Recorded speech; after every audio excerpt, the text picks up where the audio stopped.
So Justin Brierley celebrates a lot of these developments in regards to the Bible, but he also points out there's still a lot of work to do. He cites a survey from the UK, which is his home area, Yeah.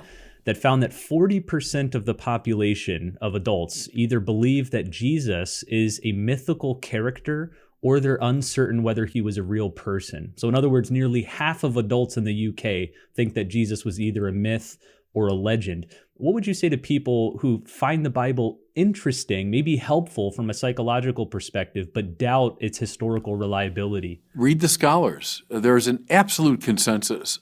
Scholars left to right, skeptical to devout, affirming the real historical existence of Jesus. I don't think that's seriously disputed. Go back to the 19th century. There was a greater skepticism about it. But I think in the course of the 20th century, and even in very recent years, it's been affirmed by the whole range of scholarship that we have some of the best evidence for Jesus of anyone from the ancient world.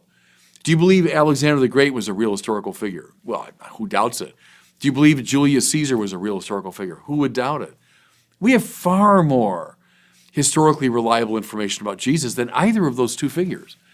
But it's born, Brandon, of a deep prejudice, against religion. So we want to debunk and kind of re-mythologize Jesus. But it's just not faithful at all to the serious scholarship. The Gospels would fit into the genre of ancient biography.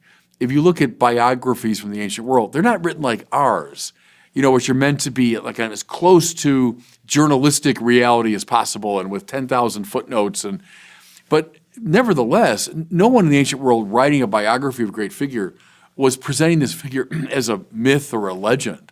They're told in stylized ways, to be sure, but that we're dealing with a real figure. And look at the prologue to Luke. Luke is announcing, I'm writing basically what we call today an ancient biography.